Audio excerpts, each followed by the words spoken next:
What's up guys, welcome back to another video. This is a reaction to the growing revolt against the US dollar from Wendover Productions. It's been a long time since I've reacted to this channel, but it's a channel that I've always found interesting, and this video was uploaded 15 hours ago. So yeah, I thought why not react to it. But yeah, we're going to jump into this. I don't really know if this would be a revolt from within the US or from out the US, because the US dollar is obviously the most influential currency in terms of a lot of, or if not all currencies are like paired up against the US dollar to see how they're doing and things like that. And also you've got like the stock market, which I guess also increases the importance of the US dollar. But will it be countries outside revolting against it or people from within the US? I'm not sure, but we're going to check this out. Links are also in the description to my Patreon if you want to see some more of my reactions. But let's learn about what's going on and I guess see if this is really the case. If an American wants to buy something in Britain, they'd need British pounds. The easiest way to get pounds is by finding a British person who wants to buy something in America. They'd need US dollars. Each currency represents value that can be exchanged for goods and services, so the logic follows that one can trade two facsimiles of value for each other. But the same can be said for the Swedish krona and the Samoan tala. A certain number of each can be traded for, say, a gallon of gas in each country, and yet the two cannot be traded for each other quite so easily. You see, Samoans only import about $19,000 of goods from Sweden each year, and Swedes barely import anything from Samoa. Therefore, the likelihood of finding a Swede looking for Samoan talas at a given time is low, even if a certain number of talas always corresponds to the same value as a certain number of krona. It's just an exchange barrier. But the Samoan can get around this. Some $40 million flows between Samoa and the United States each year, meaning at any given time, there's almost certainly an American looking for talas to pay for Samoan exports so they can transfer their talas into dollars. Then, some $25 billion in trade happens between the US and Sweden each year, so it's even easier to convert dollars into krona, meaning a full talas to krona transaction can take place just via the US dollar. Not only has the transaction occurred faster than if one waited around for a willing Swede to trade for talas, it likely costs less since the Samoan didn't have to incentivize demand through offering a higher than warranted number of talas per krona. There are 180 UN-recognized currencies out there, meaning there are thousands upon thousands of unique combinations of currency that can be exchanged. Even at the scale of the global economy, this means it's not always easy to find a willing partner to trade currency with when needed.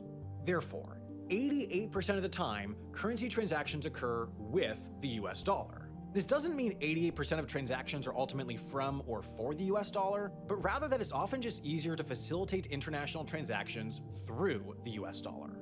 It's a sort of self-fulfilling prophecy. It's easiest to trade with the most traded currency, and therefore the most traded currency is traded most. When did it start being the most traded currency?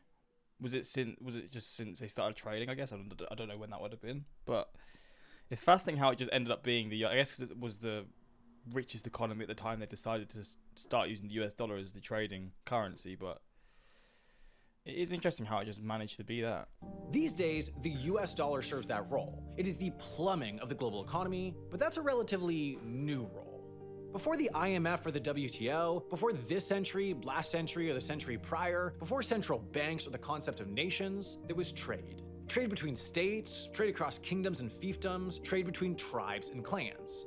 In the West, as the world got bigger, the trade networks became more complex and the means of trade centralized around currencies. And since the very beginning of modern trade, there's always existed a currency that's just easier to do business with. A dominant currency, a global currency, a reserve currency. The earliest coins connecting trade across Europe and the Near East originated first in the merchant-heavy city-states of the Mediterranean, Venice's ducat and Florence's florian. Because the coins were nearly the exact same, both being made of gold and minted at nearly an identical weight, the two functioned largely as interchangeable across the Byzantine and Holy Roman Empires from the 13th century through to the 16th, reaching such common use that a host of other European cities ended up minting the coins. These currencies weren't forced on the rest of Europe by Venice or Florence. Instead, unlike local currencies, they consistently held their value, they could be trusted, and because they rode the coattails of their originator's successful trade across an ever-expanding network, they were prevalent. If a genuine boatmaker was seeking funding from a genuine bank, the unit of account would be in florians. If a Venetian merchant sought to buy salt in Servia or Ravenna and then sell on to their inland neighbors, the transactions would be in ducats. If the business was big enough to involve the era's fledgling banks or city-state governments or trade from any of the dizzying array of tiny kingdoms dawdling the bustling Mediterranean, it was done not by the local currency, but the common currency, the one that both parties trusted and both parties could get their hands on, the Florian or its twin, the ducat. Then, the Western world got a whole lot bigger and the dominant lanes of trade shifted from the Mediterranean to the Atlantic. The center of this newly global network moved west too, as the Iberian Peninsula unseated Italian city-states as the world's economic hub. While fabled cities of gold never materialized in the New World, Portuguese explorers and Spanish conquistadors' westward expansion opened an era of truly global trade. And when they did stumble into mountains of silver in present-day Bolivia, it was all but assured that the new dominant currency the world over would be the Spanish real. With the opening of the Potosi silver mines and the coinciding consolidation of territory across Europe, a flood of carefully managed Spanish coins now made its way through the Americas, Asia, Africa, and Europe. Can you still find these coins? I guess they're in like museums and stuff, but I wonder how much they like cost just to have one of these coins. They must be worth tens of thousands. I might be completely off, but depending on how rare they are, which I assume from the time that they're from, they must be rare again, or if not, there's not any, but they had to track it somewhere, so it's probably in museums and stuff. There'd be, what, tens of thousands, maybe hundreds of thousands just for one coin? Flipping hell, man. On a bigger scale, the real did what the Florian did before it, becoming the world's most readily available, reliable option for commercial transactions, but this time, the world over. In Britain's North American colonies, for instance, the Spanish dollar maintained popularity throughout the 1700s because it was far more accessible. While pounds were difficult to physically obtain, merchants imported goods from the West Indies by paying with comparatively prevalent Spanish currency, continuing to do so even after American independence. Even though the Spanish Empire reached its peak in the 1500s, ceding territory and power for the following 2 centuries, its silver coinage remained a mainstay across the colonies because it was too convenient. But the real's staying power as reserve currency proved shorter in Europe, as the land-poor but ever-innovative Dutch provided an alternative for European traders in the form of the guilder. With arguably the first central bank protecting Dutch currency from debasement, and the world's first corporate entity establishing the state as the most powerful of trade partners, the Dutch money quickly became Europe's most trustworthy currency. While not the globe-trotting empire the size of Spain's or Britain's that would follow, Dutch guilders were so stable in value and so easy to transact with via notes and receipts that by the mid-18th century, an estimated 85% of all European banks accepted Dutch currency to settle claims. Since the dawn of international trade, the currency of the conquerors, on account of its reach and its steady value, became the global currency out of convenience. Yeah, okay, so the country that was, again, the top dog at this point in time is the currency that was the main currency, or the most used currency, which does kind of make sense as to how now it's the US dollar. And I guess at a point in time it was the pound. I mean, it's not said yet, but it's going in that direction. Sometimes holding onto that top spot long after the sun had set on the empire that created them. Through such convenience, they became the period's de facto reserve currency, the form of money that banks and businesses would hold on to facilitate international transactions. Even in these times. Fair enough, I didn't realize currency would have had this much of a value and control even in these times. With the arrival of nation-states, central banks, and paper money, the conqueror's cash still ruled, but now its status as a world reserve became codified. Like dominant currencies before it, the pound sterling rode the territorial expansion of the British Empire, the rapid commercial success wrought by industrialization, and the meteoric rise of its capital city to the top of the financial world. With global reach and demand, central banks around the world began to hoover up pounds, as it would facilitate trade quickly with the world's largest power, it stood little risk of losing value, and it could easily be reinvested back into the world's most dynamic banking environment in London to further its value in the long term. Central banks the world over trusted the pound as a store of value and found it so useful to facilitate international trade that by 1900, the pound accounted for 62% of the world's reserve currency. Even in the 19th century.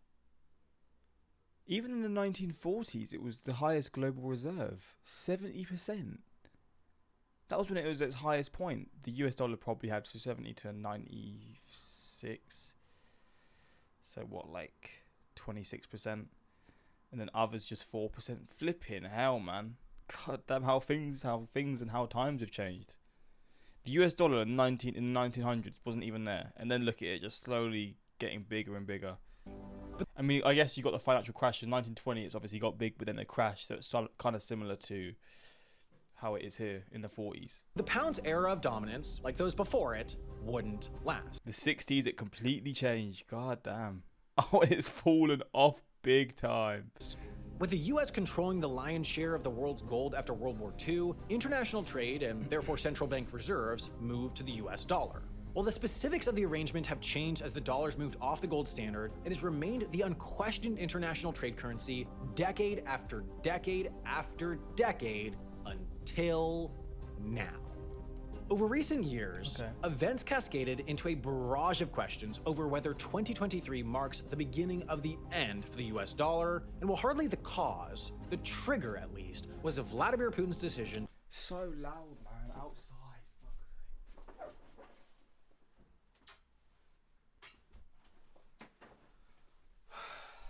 Every time I have to shut my window and it's too hot.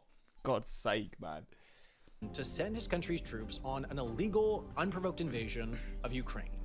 In the view of most, what's that got to do with the US dollar? This required consequences, but only medium-sized ones. After all, Russia is a nuclear power with a massive military and irrational, volatile leadership, so rather than engaging in physical warfare, the West confined their actions to economic warfare.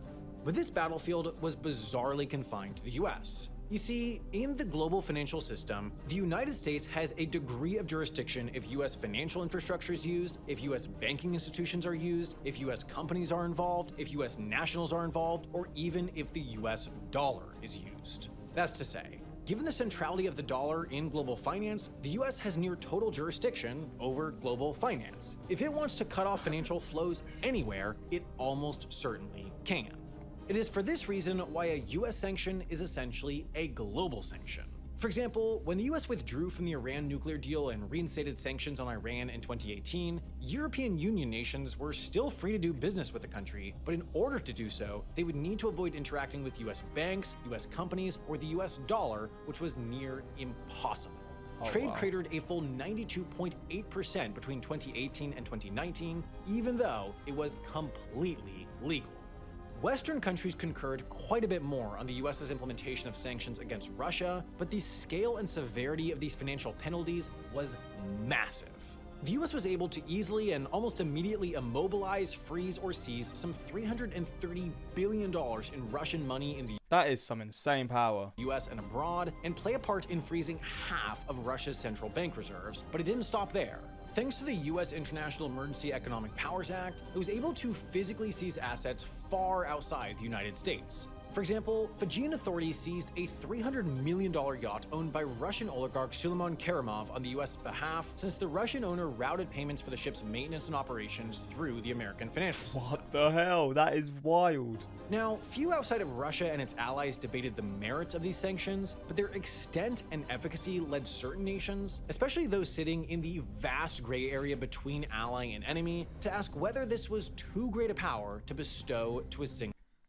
I swear I've been on this street before. What the I swear I've been on this street before. Country. It's the same debate Probably not. as with any powerful weapon. The mere existence of a nuclear bomb is worth questioning, no matter who holds it, and yet in this case, there was a way to take oneself outside of the range of this economic warhead. Russia fired first, but this time out of necessity. Or put another way, Russian trading partners set up systems to allow the country to circumvent the sanctions placed to punish them for the unprovoked invasion of a sovereign nation. China led the charge on this side of the equation. Of course. Trading volume between the Russian ruble and the Chinese yuan spiked massively as the nation offered its financial system up as an origin, destination, and intermediary for Russian money. After all, the direct financial connections, circumventing the Western SWIFT payment system that Russia could no longer use, were actually already in place. China had started a concerted push in 2010 to internationalize the yuan as an alternative to the dollar, and Russia was a willing partner in this mission. This situation has been emulated elsewhere. Russia and Iran are progressively connecting their financial systems and now pay for 60% of their bilateral trade in ruble or real. Argentina, facing a historic drought and therefore low exports and therefore a reduced inflow of dollars, agreed to start trading with China in yuan in order to safeguard its dwindling dollar reserves. Brazil struck a similar agreement, and the Sao Paulo branch of the Industrial and Commercial Bank of China started to act as an overseas hub to settle yuan-denominated transactions with the country. But the de-dollarization push with perhaps the strongest potential comes not from one nation, but from a collection of them. BRICS: Brazil, Russia, India, China, and South Africa. Now, this was originally a mere acronym to describe the 5 fast-growing nations expected to dominate the global economy by 2050, but in recent years the group has metamorphosed into a loose intergovernmental organization similar to the G7. In fact, in many ways, considering their growing influence and lack of overlap with the G7 member nations, they're considered a rival to the more Western organization. And BRICS is now seriously discussing the potential of creating a new international currency specifically for the purpose of dollar-free trade. Wow, they're fighting against it big time then. In fact, it's expected to be the central topic for the upcoming BRICS summit in August 2023. Economists agree that, at least on paper, given the scale of their economies, their trade surplus, and the willingness of dozens of other countries to sign on to such an effort, a BRICS currency might pose the strongest challenge yet to the dollar's reign. But is any of this actually happening? Is the world actually rejecting the dollar, or is this just one big media hype cycle? A convenient configuration of facts that collectively make for a click-inducing headline. After all, that's certainly happened before. As European Union countries bound their economies together to create the euro, many speculated that an inherently international currency would naturally grow into the global reserve currency, usurping the dollar. But then it just didn't. After initial growth in international use relative to the US dollar, euro reserve volume plateaued, stymied by the European debt crisis, the lack of UK integration into the system, and ultimately lower confidence in the currency's stability relative to the US dollar. But today, beyond the rhetoric, there is some evidence that can be used to say a de-dollarization trend is occurring. Most directly, the share of central bank reserves accounted for by US dollars has declined since its peak. But this share has always ebbed and flowed, and today's share is not outside the normal range, so the question is whether today's downward trend is truly the start of a long downward slide into oblivion, or just another hype cycle-inducing data anomaly. Well, what might answer that is another question. Where would the money go? There has never not been a definitive global reserve currency in modern times, so barring the unlikely but theoretically possible fragmentation of the global economic system in a way that has never happened before, something would have to replace the US dollar. A theoretical BRICS currency, despite its potential to challenge the US dollar, faces massive, likely insurmountable obstacles to usurping its spot at the top. The first is it actually happening. Despite their increasing cooperation, BRICS nations are hardly strong allies. India and China's That's what I was thinking. Yeah, India and China do not get along for starters. relationship is strained at best and regularly devolves into deadly skirmishes over their disputed border. Russia's belligerent status makes relations with it tricky. Just now, South Africa is having to decide whether to comply with an International Criminal Court arrest warrant for Vladimir Putin when he travels to the country for the upcoming BRICS summit, or if to relocate the summit elsewhere. What the In hell? any geopolitical environment remotely similar to today's, a BRICS currency could likely reach wide-scale use among these developing nations, but not much more, as it would be viewed as a tool for Russia to evade sanctions, and therefore a tool to finance their war efforts. Western adoption would be low, and even as BRICS nations grow their share of the world economy, they alone could not force a currency to replace the US dollar globally. Similarly, the yuan has potential as China continues its march towards world's largest economy status, but the uniqueness of the country's economic system makes it incompatible for further integration with much of the rest of the world's. Despite their efforts to internationalize the yuan, there are still sizable restrictions on moving money in and out of China. Individuals are only allowed to send $50,000 a year abroad without permission, and the view is that this could not change without significantly damaging the country's economy. China has accumulated a tremendous amount of wealth and then propped up its economy by keeping that wealth inside. Considering how hard the country's mega wealthy already work to get their money out, it seems certain that relaxing these policies would lead to massive capital flight. In reverse, there are massive restrictions on foreign access to Chinese financial markets. For example, the Shanghai Stock Exchange is largely closed to foreign investors. The primary way to get access to it is through the Shanghai-Hong Kong Stock Connect program, which allows investors to purchase Shanghai stocks through the Hong Kong Stock Exchange and vice versa, but there are restrictions in daily trading quotas, especially in the southbound direction. And even this is a uniquely liberal access point to Chinese financial markets. The US dollar, in comparison, is about as open as a traditional currency can be. There are essentially no meaningful restrictions on movement of dollars in and out of the country. In fact, while it's surprisingly difficult to know for sure, somewhere between half and 3/4 of US dollars are held outside of the United States. Oh, so more. More of it is not even in the US, flipping hell. It is exceedingly common for high net worth individuals and large multinational companies to have US denominated bank accounts no matter where they are in the world, and therefore US dollar to US dollar international transactions regularly occur without direct involvement by a US bank. While China is setting up mechanisms for a growing yuan trade abroad, the restrictions on movement to and from the country make it nearly impossible for the yuan to meaningfully challenge the dollar's international role, as access to a robust liquid capital market is perhaps the key tenet of a reserve currency. It's an investment meant to emulate nearly all qualities of one's domestic currency, so it must be transferable to the domestic currency nearly immediately and without restriction. Ultimately, there are two situations that could lead to the end of the US dollar's international supremacy. The first is the more traditional. If the American economy encounters a massive economic collapse to the point where the dollar is no longer the safest store of value, then capital will flee elsewhere. But this would have to be massive, generation-defining, and likely isolated to the country itself rather than a global financial crisis that would make all currencies risky stores of value. This is, after all, how every other reserve currency before has fallen. But today, with the powers unlocked by the modern financial system, there is a new option, the forced option, the one that the current media hype cycle is based on. Reserve currencies operate off a network effect. They're useful because everyone else uses them. Right now, the majority of the world's economy agrees that the so-called weaponization of the dollar is primarily being done for good, and this will likely stay this way. Ultimately, the US can only use its economic weapon so much because the weapon is granted to it by the rest of the world. Someone's always going to have it, and so the rare case that could force it to change hands is if there's overwhelming international consensus that the US is using it improperly. That the US is meddling in global affairs thanks to dollar centrality. What's sure is that in today's tense geopolitical environment, those calls are growing louder, but they're from a minority of nations. So pretty much the majority who are allies with the US would prefer them to have the power because they feel like they're doing things that they somewhat agree with, compared to, say, if it was a Russia, that they wouldn't know or wouldn't like the possibilities of what could happen. So it's like the best of what they could have. They've got a country that they're allies with, and they somewhat agree with what they're doing with the power that they have. So yeah, I guess that does make sense. If the majority don't want it to change, it surely won't change. And the majority agrees that American action is merely a reflection of international consensus. That means there's always this implicit threat. If the US acts improperly, then countries will move their reserves out of the dollar. That keeps America more or less in line with the international consensus. Rhetoric matters in this system, but the forces keeping the dollar in that top spot are just so strong that the impetus for its fall would not be confined to the columns in the financial section.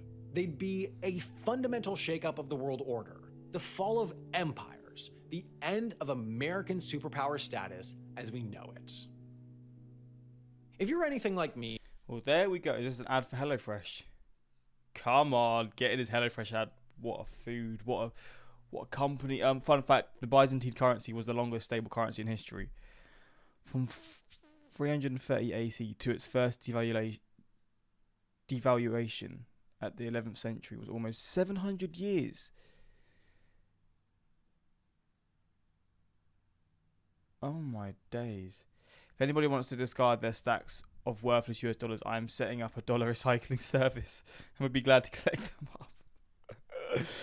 But with all this, it always confuses me as to why then the US dollar has a lower value than the pound. I feel like I've asked before and people commented why, but I still don't really understand. But it has all this power, has all this influence, but then it's got a lower value. Is it because it's spread around so many countries, some poorer countries that will use it as their main currency? Maybe that's why, I don't know, but I find that fascinating. But the 13 colonies using the Spanish real for exchange even after becoming the United States is blowing my mind. You get roped in for 10 minutes before you find out Sam has been bamboozled you into watching another video about bricks. Yep, just took it into another thing, but you know what, I found it interesting, and yeah, hopefully you did as well. And yeah, until next time, I subscribe. Peace.